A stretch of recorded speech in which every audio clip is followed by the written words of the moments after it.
I'm Mandy Friedman, licensed professional clinical counselor, clinically certified domestic violence counselor, clinically certified trauma professional, the creator of SNAP Survivors of Narcissistic and Abusive Personalities, the owner of Claremont Mental Health. It's a lot to say in one breath. Today we're talking about mass shooters and mental illness. I want to fortify you with some truths about mass shooters and people that commit mass violence. Man, it is really maddening and frustrating when you hear nonsense being reported in the news about what causes incidents like the ones that have taken place in schools across our country over decades.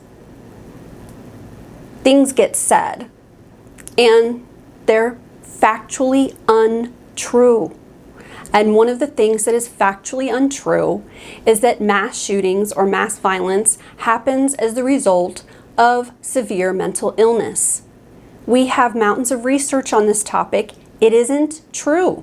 And let me tell you why. I'm going to tell you lots of reasons why. I have lots of notes.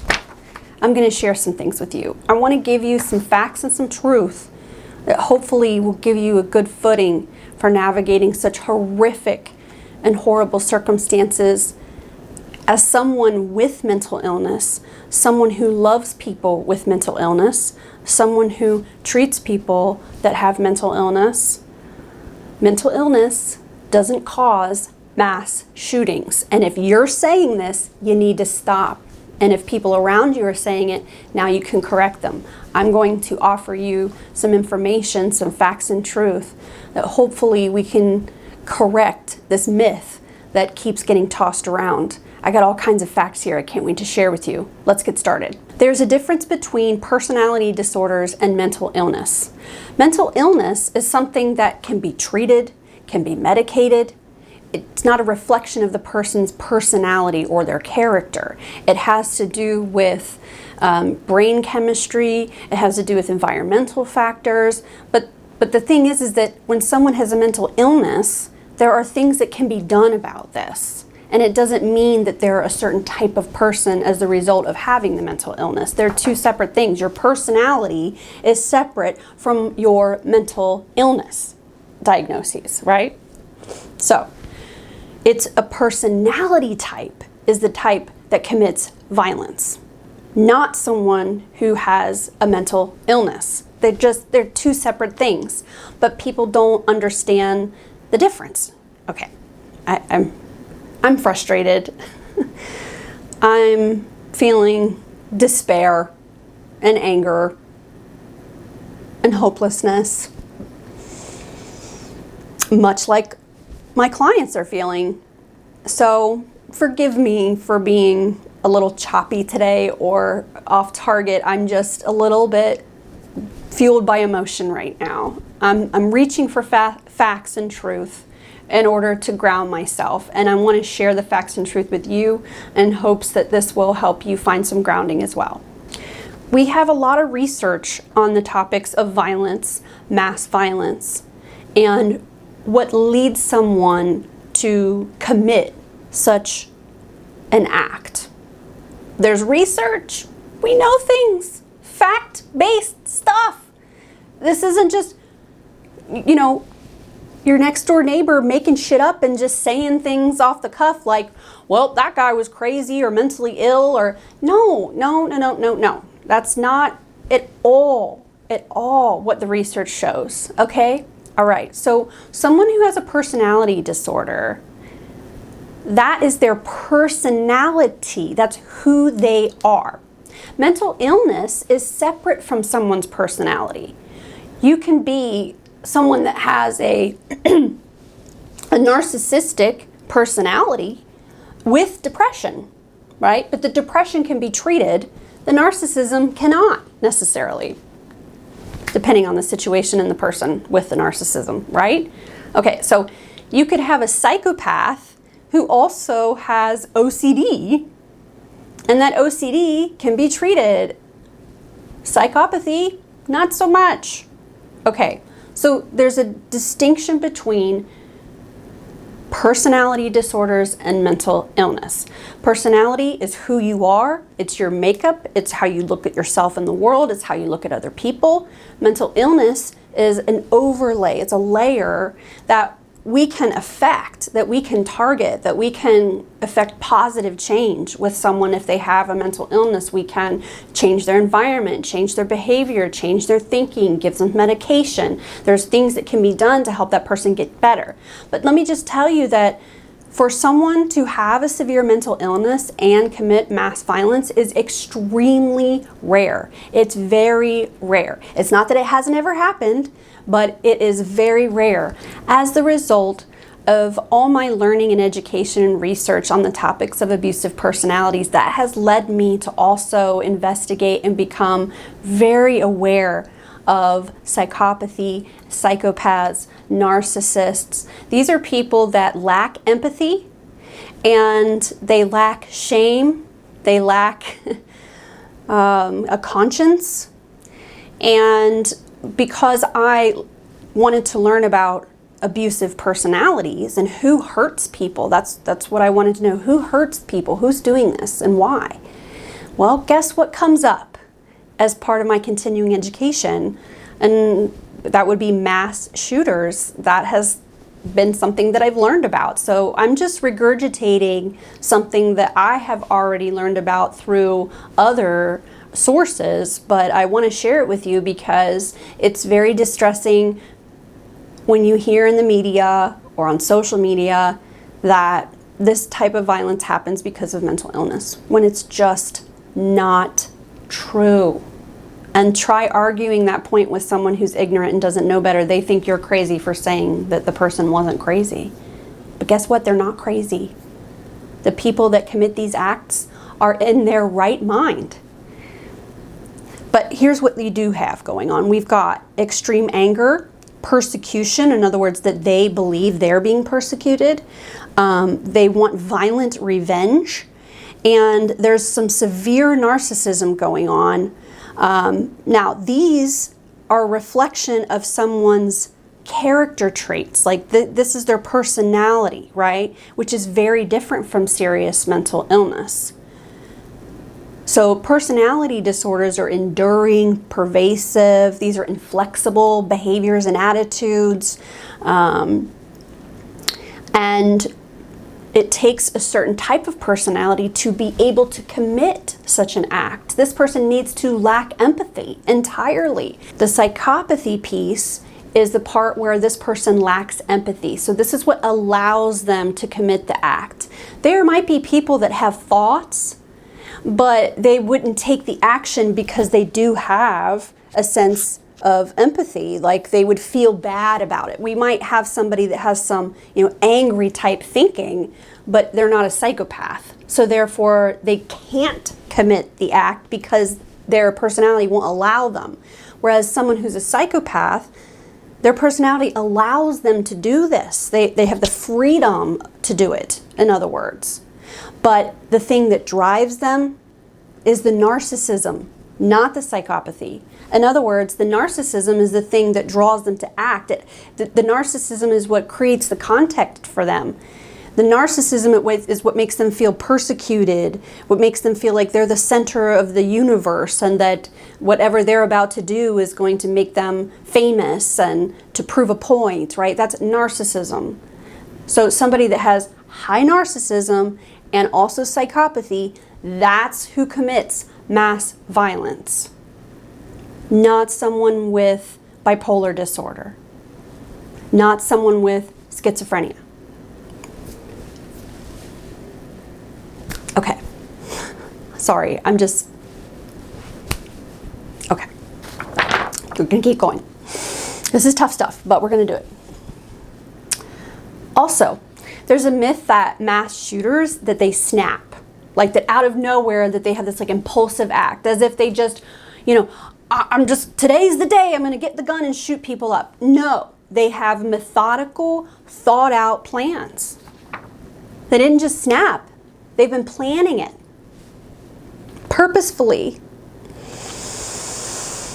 They have lots of preparation that's done Lots of thinking it through, and then clearing a path in order that they can complete the act. That's not someone who's out of their mind or crazy. That's not someone who's being impulsive. That's someone who's being methodical and strategic, which means they're using this part of their brain. They're not even in the emotional part of their brain when they're doing these things. Sometimes they click over into this like logical task function type thinking. I got to do this. Check. How can I make that happen? Now I got to get this done. How do I make that happen? Okay. Something else that is a myth is that they are alcoholics or that they're addicts or that they're on drugs when they do these acts, that they're out of their mind on drugs. Wrong. Wrong. Even if they have a history of that, even if they have struggled with substance use disorder in the past, because remember, somebody with a personality disorder can also have other disorders. So you can have a personality disorder and a substance use disorder. But guess what? They will purposefully and methodically not use and not drink in order that they will be able to commit the act and that they will be able to take out the maximum amount of casualties. They want to be functioning. They want to be on target. So they will purposefully not drink. Now, does that sound like somebody who's snapped and that they're out of their mind and that they just impulsively showed up and killed a bunch of people? No. They woke up and said, I'm not going to drink today so that I can kill as many people as possible. Okay, keep going. So a lot of mass shooters will report that their anger is there in their acts of violence is there because they were blocked somehow from like a personal goal. And that, you know, for example, they were expelled from school or they got fired from work, and or that they had some negative social stuff going on, that, you know, they were bullied or they were ostracized. And they have disproportionate amounts of rage, anger, and these feelings of being persecuted.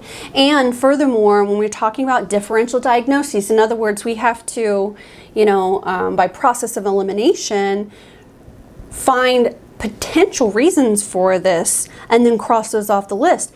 And we cannot connect the dots back to depression, anxiety, right? That their anger, their disproportionate anger, their disproportionate narcissism, that this is all about me, right? It's all about me.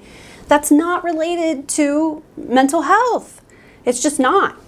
Okay. So what we have within this person is, like I said, narcissism, psychopathy, and they're also very paranoid. Their perception of the world and themselves is distorted. And probably the most distorted part is their elevated sense of importance, their elevated sense that they are somehow the center of these things, that, you know, the world revolves around them. Furthermore, that their actions are going to create some sort of a ripple effect that shows the world the truth, you know, that what they're about to do is going to make them famous, but in a good way, and that there's going to be people that are like, yeah, you know, like, you did the right thing, and that they're going to be elevated in society because of what they just did. So that's very distorted, but at the same time, that's not the same thing as mental illness.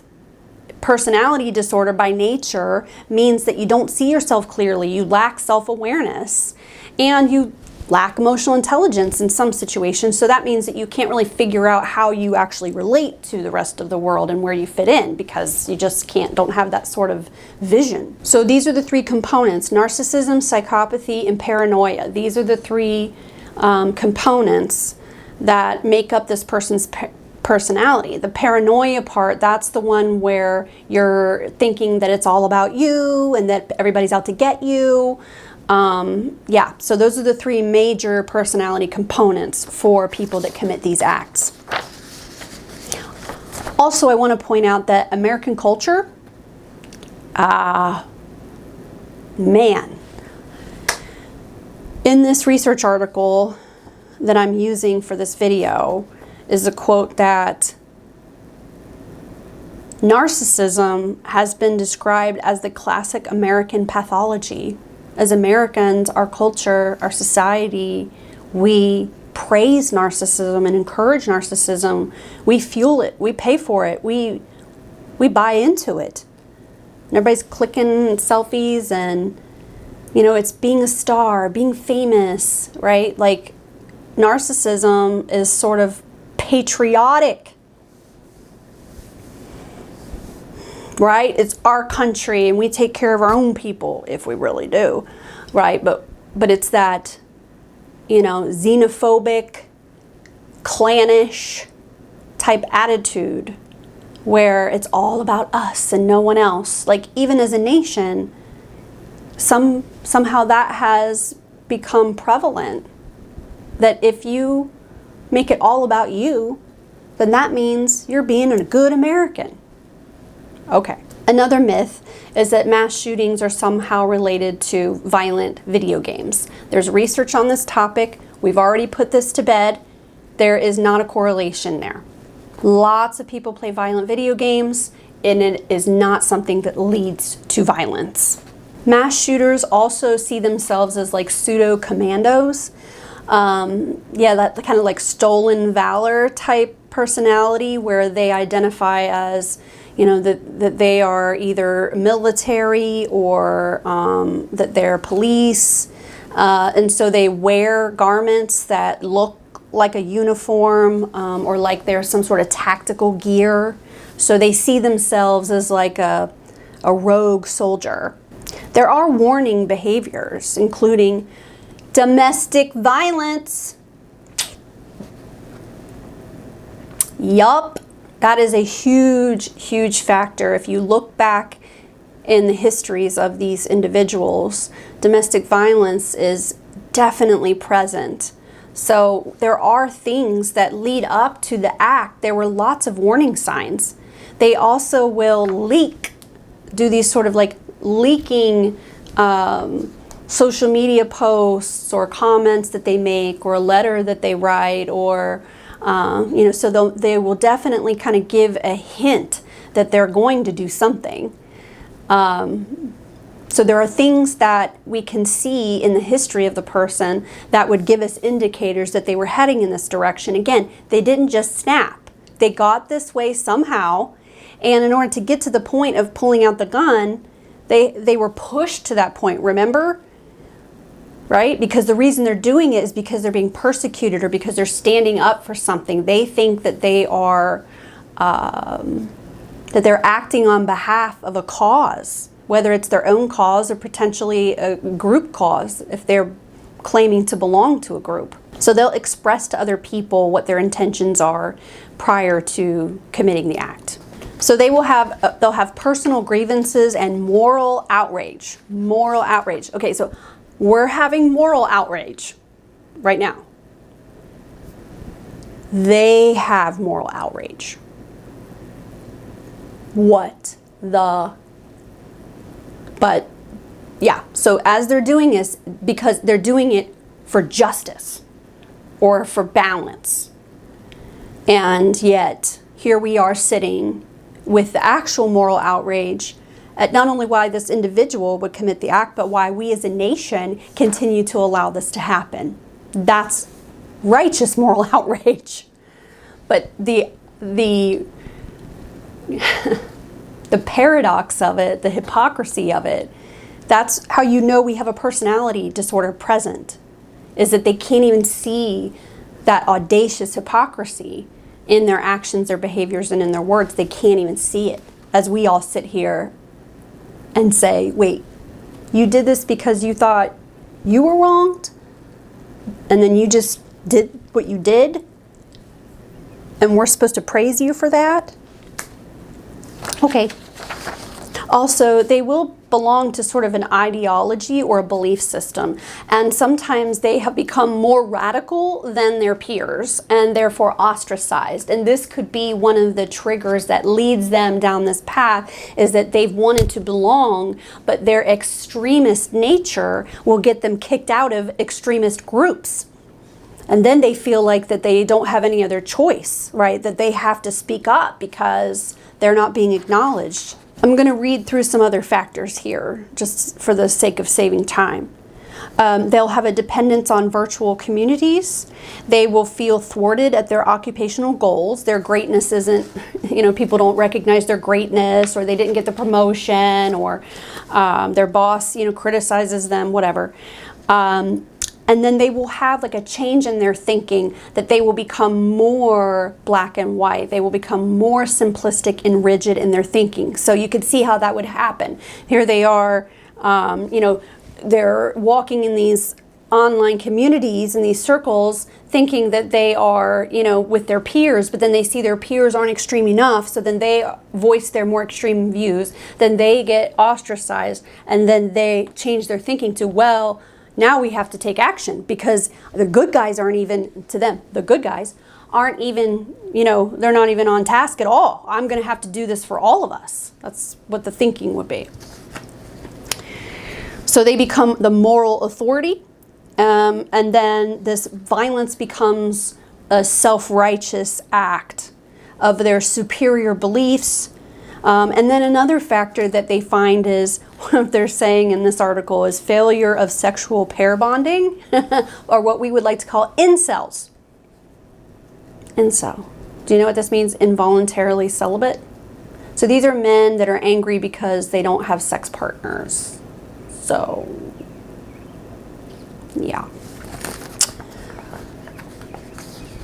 And now I'm going to read you some stuff as we end. And I realize I'm all over the place. I felt like I wanted to say something. I didn't quite know what to say. And offering information is kind of my go-to. This next part's hard, though. Here we go. Women are 16 more...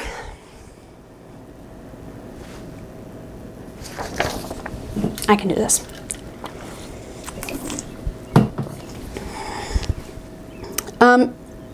Women are 16 times more likely to be killed by gunfire in the United States than other developed nations.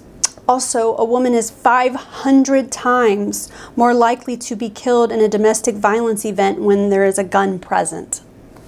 Nearly 1 million women alive today have been shot or shot at by an intimate partner. I am aware of survivors that tell stories about weapons being held to them. So a knife to your throat, a gun to your head. Yeah.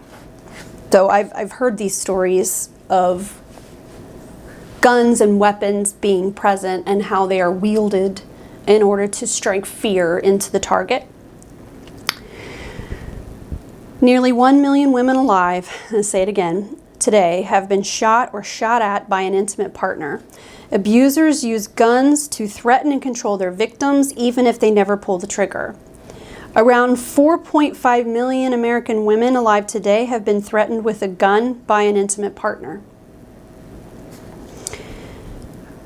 Of female victims of homicide, 90% are killed by a person they know, and half of these offenders are current or former intimate partners.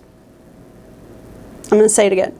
Of female victims of homicide, 90% are killed by their intimate partner or previous intimate partner. They know this person. A 2017 analysis places the annual risk of being killed by a stranger with severe psychosis at 1 in 14 million. Most suicides that follow homicide occur in the context of intimate partner violence. The perpetrators are motivated by dependency on and or desire to be reunited with their victims. So, I hope this has cleared some things up. I guess this in some ways is my way of processing, because it makes me feel like maybe